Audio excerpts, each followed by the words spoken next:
It's time to possess the Philippines. Kung hindi mo naintindihan, bakit laging pagbibigay, yan nga po ang principle. Para ma-release na po yung kayamanan. In this video, we will expose ang isang huwad na apostol dito sa Pilipinas sapagkat marami silang dinadaya na kaluluwa. Si Renato Carrillo ay nagpapakilalang end-time prophet at apostol ng Jesus is Our Shield Worldwide Ministries na may daan-daang chapters worldwide. Ang kanyang ministeryo ay nakasentro sa pagpapalaganap ng Ebanghelyo ni Kristo, pagpapagaling ng mga may sakit, pagpapalayas ng mga demonyo, prosperity gospel, Nung napunta ka sa Lord, lahat ng kahirapan ng buhay mo tapos na. apostolic revival and living like Jesus. Ginawa po natin ang video na ito dahil nakatanggap po tayo ng isang panaginip na si Apostol Renato at ang kanyang anak ay may tattoo ng demonyo sa muka. Ito po ay isang babala at alam po natin na si Satanas ay maaaring magbigay rin ng panaginip. Pero nasa video na ito ang mga confirmations na ito ay mula sa banal na espiritu upang magbigay ng babala sa mga tupa ni Kristo. Sa video na ito malalaman natin kung bakit sila may tattoo ng demonyo. In Jesus' name we pray, everybody say, Tingnan nyo mabuti yung design ng flooring ng pulpito. Oh, lastly, no, kagaya ng sabi ko kanina, enjoy the rest of the night. So i-open lang po namin itong lugar na ito.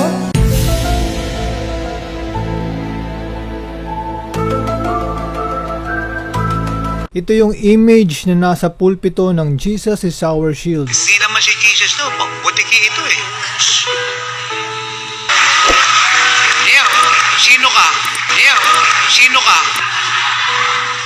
Ngayon oras na para makita ninyo kung paano lumuhod at sumamba si Apostol Renato sa butiki.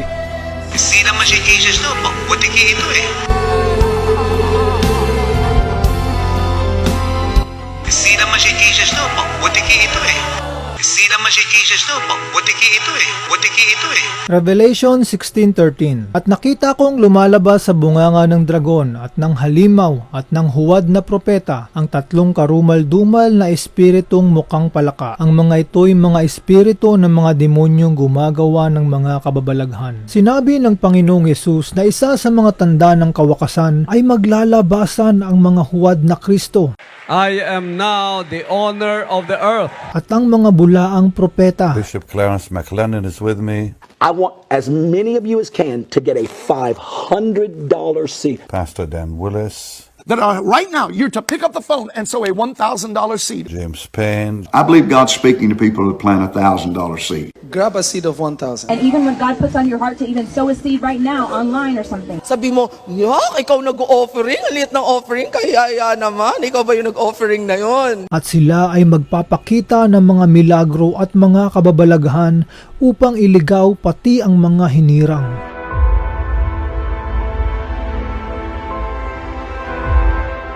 At sinabi ng Panginoon na makikilala natin sila sa kanilang bunga o mga gawa. this is the time to trust God, especially now, financially. I would advise all of you to become more givers now than you've ever been in your life. If you want protection, good.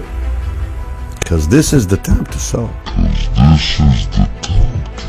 Because it will protect you, because it says so. Mapapansin natin dito sa image ng pulpito ng Jesus is Our Shield ang isang puno na parang tao at sa taas naman ay may masamang espiritu. Ang puno na ito ay sumisimbolo sa mga huwad na propeta. Mateo 7:15-17. Mag-ingat kayo sa mga hindi tunay na propeta. Lumalapit sila sa inyo na parang tupa, ngunit ang totoo ay mababangis na asong gubat. Makikilala ninyo sila sa kanilang mga bunga. Mapipitas ba ang uba sa puno ng dawag o ang igo sa matinik na halaman? Mabuti ang bunga ng mabuting puno, subalit masama ang bunga ng masamang puno. Ang tinutukoy na bunga dito ay hindi ang mga milagro o dami ng mga miyembro, kundi ang kanilang karakter, mga ugali at pamumuhay. Ang bunga ng mga huwad ay pride at greed, at ang target nila ay ang iyong pera upang matustusan ang kanilang maluhong pamumuhay. Yung dami ng membro members ay bunga ng kasinungalingan sa pamamagitan ng mga milagro na mula sa masamang espiritu. Ang espiritu ng mga huwad na propeta ay magkakapareha, magkakaiba lang sila ng gimmick para mangwarta. Sa video na ito ay ginamit nila Benny Hinn ang digmaan sa Russia at Ukraine para kumita ng pera. We pray you intervene in this situation,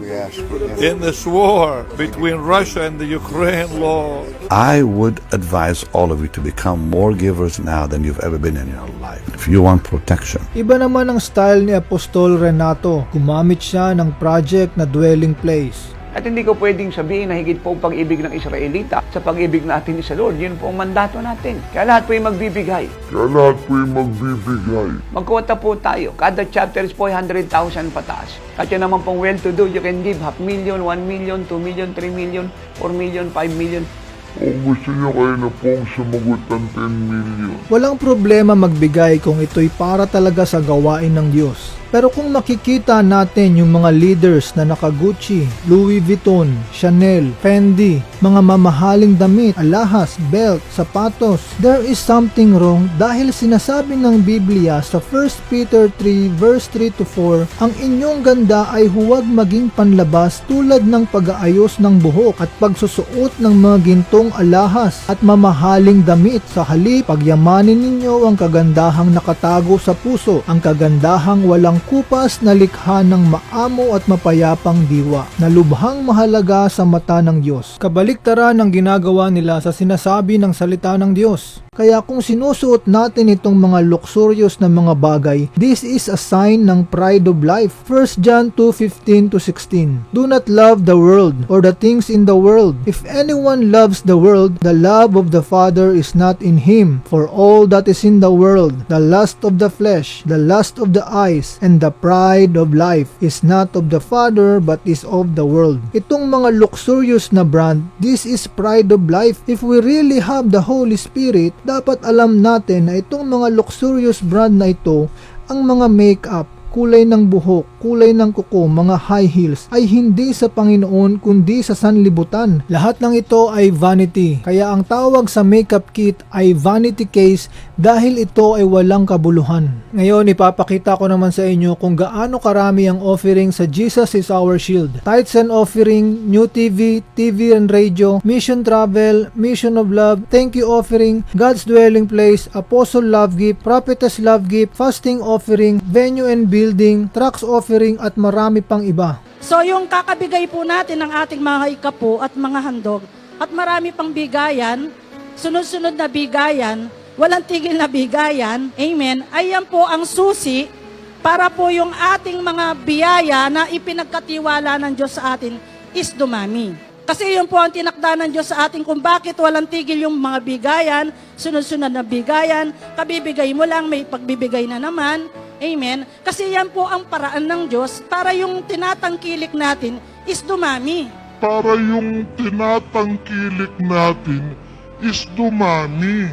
Ipagpaumanhin ninyo kung ako'y nag-uugaling hangal. Ang pagmamalasakit ko sa inyo ay katulad ng pagmamalasakit ng Diyos. Ngunit nag-aalala akong baka malaso ng inyong isipan at mailayo kayo sa tapat at dalisay na pananampalataya kay Kristo. Tulad ni Eva na nalinlang ng ahas. Sapagkat malugod ninyong tinatanggap ang sinumang dumarating at nangangaral ng ibang Jesus kaysa sa ipinangaral namin. Ang Jesus na ipinapangaral ni Apostol Renato ay ibang Jesus. Prideful at greedy na Jesus. Kayo, spiritual mayor, spiritual governor, spiritual congressman, at si Tatay Apostol ang spiritual president ng buong Pilipinas. At si Tatay Apostol ang spiritual president ng buong Pilipinas. Ang sinumang nagtataas ng kanyang sarili ay bababa at ang nagpapakumbaba ay tataas. Of course, ang apostol, tao. Kaya lang, pinanahanan ni Kristo. May anointing ako, wala sila. May anointing ako, wala sila. At yung relasyon ko sa Lord at yung lakad ko't buhay ko, hindi nila naabot. Yung lakad ko't buhay ko, Hindi nila naabot. Kung nag-ooperate si Apostol Renato sa espiritu ng pride, magiging kalugod-lugod kaya o malinis ang ating mga offering sa Diyos? Hagay 2 verse 13 to 14. Muling nagtanong si Hagay, halimbawa'y naging marumi ang isang tao dahil humipo sa bangkay, magiging marumi rin ba ang anumang pagkaing mahawakan niya? Oo, ang sagot ng mga pari. Kaugnay nito, sinabi ni Hagay, ganito rin ang kalagayan ng mga tao sa bansang ito sa harapan ng Panginoon, pati na ang bunga ng kanilang mga gawain. Kaya nga't ang lahat ng handog nila sa altar ay marurumi. Kalitan 30 million. Ako nagbabaga talaga yung puso kong makuha lahat yan. Sabi nga ng marami, Tatay Apostol, ba't di ka nakikinig kay Man of God So Inso sa Amerika? Hindi ka nakikinig kay Woman of God So Inso sa Amerika, kung saan pang So Inso yan. Sabi ko, I respect them. They are called by God. Kaya lang may pinagagawa ang Diyos sa akin. At may sarili kong revelation sa buhay na galing sa salita ng Diyos. Kung gusto ninyo, yung revelation ko ibigay nyo sa kanila. Kung gusto ninyo, yung revelation ko ibigay nyo sa kanila. Is that pride? No. That is the truth. Dapat ganyan kayo katalino. Dapat ganyan kayo katalino. So ito yung tinuturo nila na living like Jesus. Jesus na mayabang at greedy. Ngayon, tatay, totoo yung prophecy niya, nangyari. Praise the Lord. Praise the Lord. But I have nothing to do with it. Meron akong trabaho dapat gampanan. Kaya totoo lahat yun, I have nothing to do with it. Ang trabaho ko, sundin yung inuutos niya. It's time to possess the Philippines. It's time to possess the Philippines. Hindi kaya to demon possess the Philippines? Sabi nila, ba't di ka umati ng seminar ni Bishop So Inso? Magmula noon, why should I? Why should I? Hindi niya sinabi sa akin, matin akong seminar. Ito ang body language ng mga taong nag-ooperate sa espiritu ng pride. Naka-dekwatro, nakapamewang, naka-cross arm, nakasandal ang ulo sa kamay at nakapamulsa. At kumuha ng so-called understanding about loving the pastors. Blessing the pastors. Hindi ko kailangan mag-seminar to love and bless the pastor. Wala sa seminar yung loving and blessing the pastor. Nasa puso yan. Hindi ko kailangan ng seminar para i-bless sila at mahalin sila. Hindi ko kailangan ng seminar para i-bless sila at mahalin sila. Wala akong kausap dito. Hindi mo nga kailangan ng ganyang seminar. Ang kailangan mo na seminar ay humility seminar. At hindi ko rin kailangan makita yung kalagayan nila. At hindi ko rin kailangan makita yung kalagayan nila.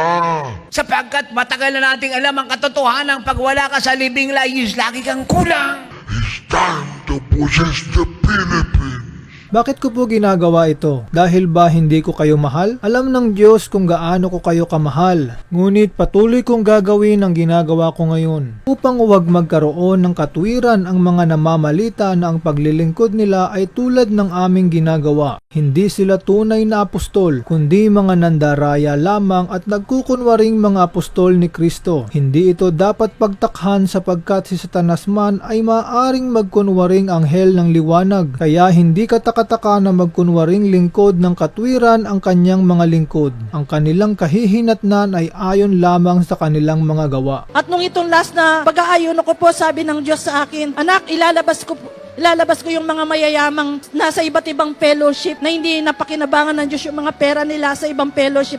Dadalhin ko sila sa lingkod ng Diyos. So yung mga mayayaman daw sa ibang fellowship na hindi napakinabangan yung mga pera nila ay dadalhin kay Apostol Renato. Magbibigay lang po isa example, no? Sabi ng mga kasama ko sa sasakyan, nasa highway po kami, papunta ko ng ibang lugar magtuturo. Nadaan po tayo ng mga tindahan ng mga kotse. Sabi ng mga kasama ko, naku, kaganda naman nun. Ay talagang napakaganda. Branded, one of its kind sa buong Pilipinas. Hindi pa sila tapos magsalita. Ang sabi sa akin ng Holy Spirit, anak, mas maganda ibibigay ko sa iyo kay Sarian. Mas maganda ibibigay ko sa iyo kay Sarian. Holy Spirit kaya ang nagsasalita kay Apostol Renato? Dahil kung totoong Holy Spirit yan, hindi yan magsasalita ng ganyan, sapagkat sinasabi sa kasulatan na huwag ninyong ibigin ng sanlibutan o ang mga bagay na nasa sanlibutan, sapagkat ang sino mang umiibig sa sanlibutan ay wala sa kanya ang pag-ibig ng Ama. 1 John 2:15. So the next question is, paano ibibigay kay Apostol Renato yung mas magandang sasakyan? Alala ko, sabi niya sa akin, nakalipas na araw, sabi niya, sabihin mo sa buong GSI Hill sa church, sundin nila ang pinapaabot mo. Pag nilang hindi susundin, totoo po yun. Kasi galing sa kanya yun, inuutos niya, hindi mo sinusunod. Galing sa kanya yun, inuutos niya, hindi mo sinusunod. Paano siya matutuwa sa'yo? Wala siyang anak na matigas ang ulo. Lahat ng anak niya mababait, kagaya ni Jesus. Masunurin. Lalo raw specific instruction. Hindi abot ng isip mo yan. Exercise your faith, simply obey. Sabi niya, excelling giving. Huwag ka na magbilang dyan. Just give and give. Tanggalan mo ng limitasyon yung ating mga anak sa bawat chapter. Sabihin mo lang, excelling giving. May opportunity kayo. Bigay ng bigay. Hindi banal na espiritu ang tinanggap ni Apostol Renato, kundi espiritu ng sanlibutan. There is salvation in your name.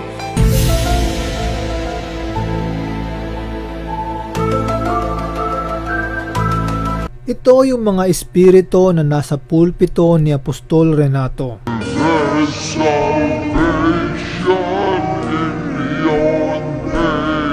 Kaya kung anong espiritu yung nag-ooperate kay Apostol Renato, yun din ang mai-impart niya sa mga tao.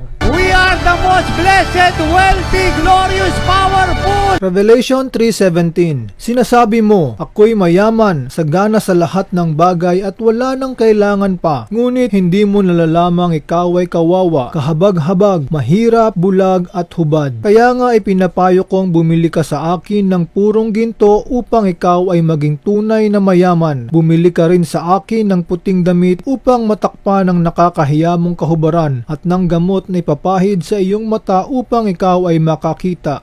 Victorious!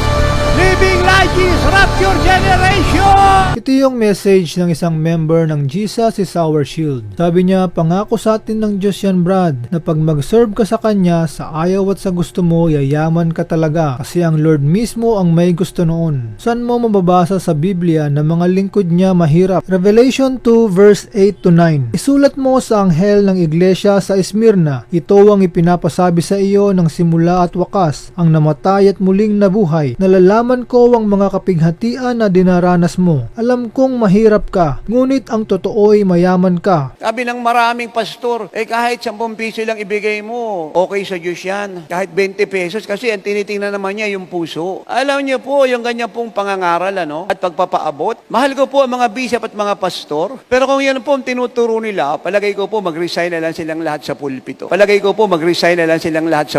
Itong mga pastor na tinutukoy ni Apostol, ito talaga yung mga tunay na lingkod ng Diyos. Alam nyo kung bakit? Kasi ayaw nilang pagsamantalahan ang inyong kayamanan. Bakit hindi nalugod ang Panginoon sa mayaman na iglesia at nalugod siya sa mahirap na iglesia? Kasi itong mahirap na iglesia sa Diyos umaasa, pero itong mayaman na iglesia sa pera umaasa.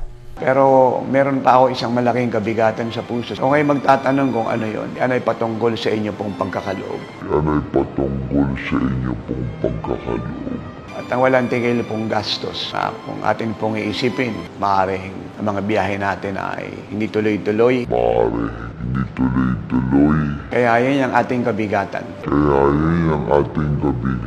Ang problema sa Laodicea, kung walang pera, ay parang hindi makagalaw ang Diyos. Nakadepende ang trabaho ng Diyos sa pera. Pero dito sa Esmirna, kahit walang pera, alam nilang gagalaw ang Diyos. Dahil ang trabaho ng Diyos ay hindi nakadepende sa pera, kundi sa Diyos mismo. Ganito magtrabaho ang Laodicea. Manghihingi ng pera para tuloy-tuloy ang ligaya. At ganito naman magtrabaho ang Esmirna. Lalapit sa Diyos at ang Diyos na ang bahalang mag-provide ng pera. Dito makikita natin ang pagkakaiba kaya hindi nalulugod ang Panginoon sa Laodicea at tinawag niya itong bulag, hubad, kawawa at mahirap. Ang Esmirna naman ang tinawag niyang tunay na mayaman. Ganito ang itsura ng bride sa Esmirna. Walang makeup, walang alahas, walang kulay ang buhok, walang kulay ang kuko, mahaba ang damit, mahaba ang buhok at hindi naka-high heels. Ito ang example ng mararapture dahil hindi sila corrupted ng sanlibutan. Ganito naman ang bride sa Laodicea. Naka-makeup, naka-alahas, nakakulay ang buhok, nakakulay ang kuko, sexy ang damit, maikli ang buhok at naka-high heels. Ito ang mga potential na maiiwan sa rapture kapag hindi nagrepent dahil corrupted sila ng sanlibutan. Ang babalikan ni Lord na bride ay holy at hindi worldly. Ngayon ipapakita ko sa inyo yung ikatlong confirmation na galing talaga sa Panginoon yung panaginip.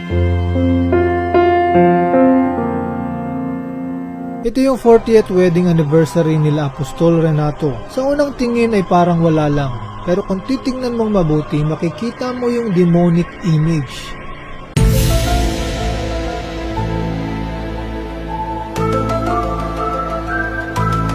Inuulit ko, dito lang po sa Pilipinas, lalo na po sa Mindanao, ang pamasahe po almost ay umaabot na po ng kulang-kulang 1 million. Wala pa po rito po yung pagkain. In fact, kung ngayon naman po ay talagang pinagpala at yun pong alam ko, here in abroad, kaya niya naman sagutin ang isang trip natin. Para lang huwag tayo sa susunod pa.